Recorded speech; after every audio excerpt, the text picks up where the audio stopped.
What if I told you you're probably paying for your entire home, but really living in less than half of it? No, I don't mean inhabitable space like storage.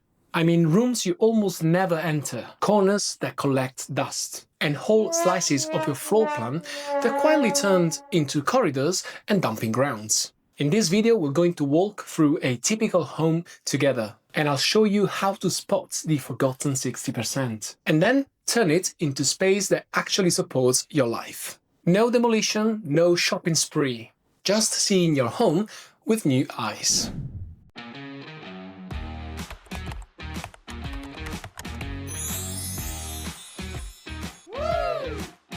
Hi everyone, for those of you who don't know me yet, I'm Lorenzo, the Italian architect based in London and founder of Sentioni Architects. On this channel, I'm trying to make your small homes feel generous, not by buying more stuff, but by using cleverly the space you already have. In my last video, we talked about how your small home has actually more storage than you think. So today I want to go one step further. Now, when I say 40%, I'm not giving you a lab measurement. Every home is different. But researchers who studied how people actually use their homes, especially the elderly, found that we spend most of our time in 2 or 3 rooms, while other spaces become walk-through zones and rarely used rooms. Other studies show some people admit they're actually not using those rooms at all, and at the same time believe that their home could support more activities than what they're actually doing, if only it was arranged differently. You own 100% of your home, hopefully, but you might be truly living in only a small part of it. Let's find it out together. Part 1. Where your time really goes. I want you to imagine a normal day at home.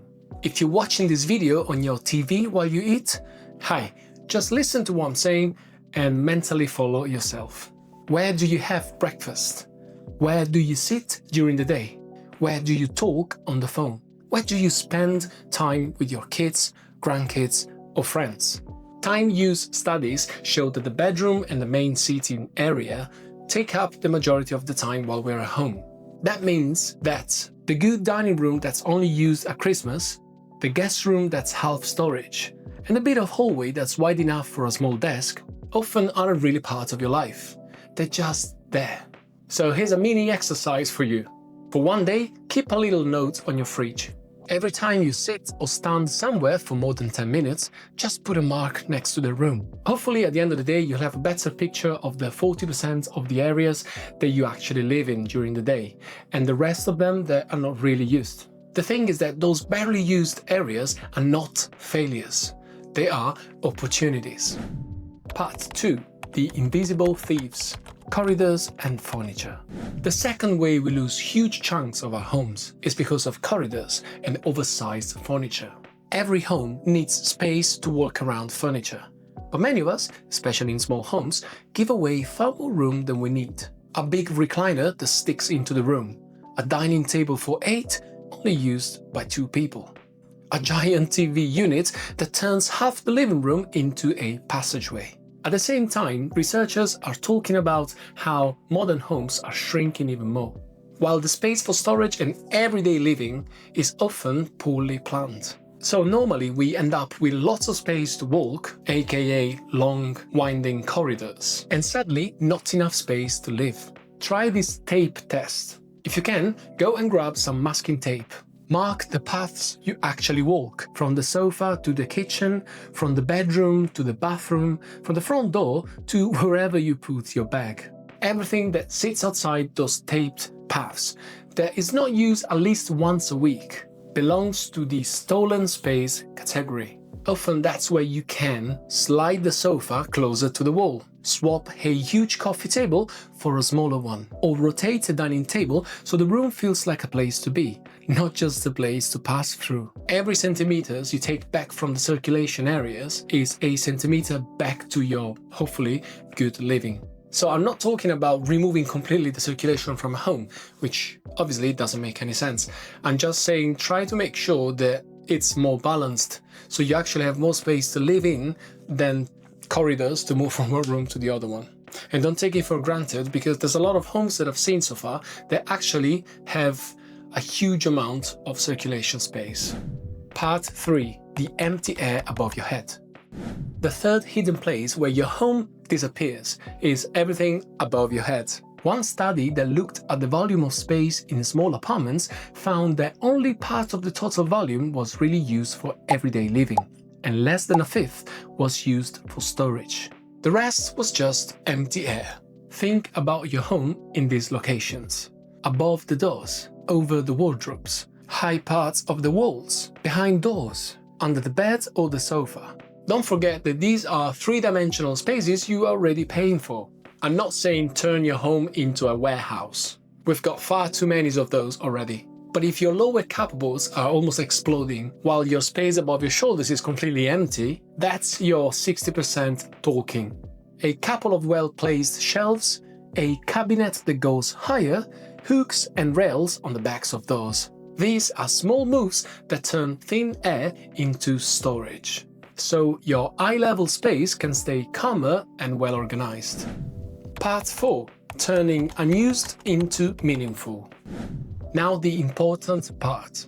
This is not about shaming you for having a formal dining room, or a guest room, or a corner full of memories. Research on older adults and housing shows that what really matters is that homes support the activities that keep you well and happy, from hobbies to socializing to gentle movement. So once you've found your underused areas in your home, ask yourself these questions. Could this corner become my reading chair with a good lamp? Could that guest room also be my sewing room or my painting space without losing the bed for visitors? Could this wide bit of a hallway hold a slim console where I actually write, instead of just dropping mail and bags?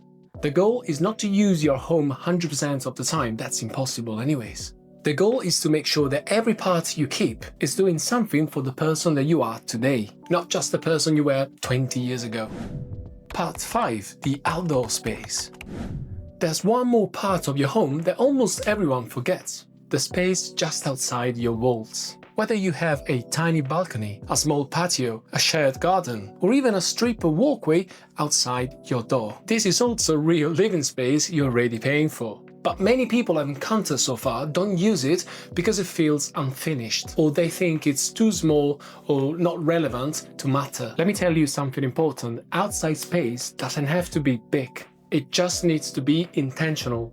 A balcony that only holds an old broom or an unwatered plant can actually become your morning coffee spot, your plant nursery, a fresh air reading nook, or a calming place to unwind before bed. A small patio can go from a corner storage to a second living room with just a chair, a cushion, and a bit of light.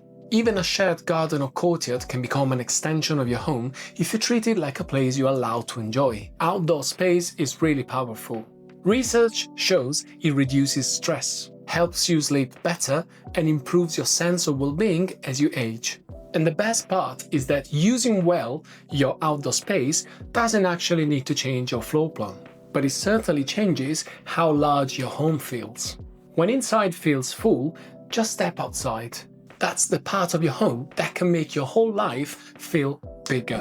Thanks for watching the whole video. So, are you actually using the 40% of your home? Look, it could be 30%, 50, 60%. It's not too literal, is it? But if today's video helped you see even one area you could reclaim, well, your home just got bigger without adding a single square foot. If you find this helpful, don't forget to hit like, subscribe, and turn the notification bell. Why don't you hype the video as well? I think not all of you, but some of you might have a button right below the video that says hype, so just click on it. So I'd love to hear from you in the comment section below. Which part of your home feels the most wasted for now? What do you wish you could use it for instead? I read all the comments and sometimes I actually turn them into ideas for my new videos. So thanks again for spending that 40% of your time today watching this video. I post weekly. So until the next one, ciao.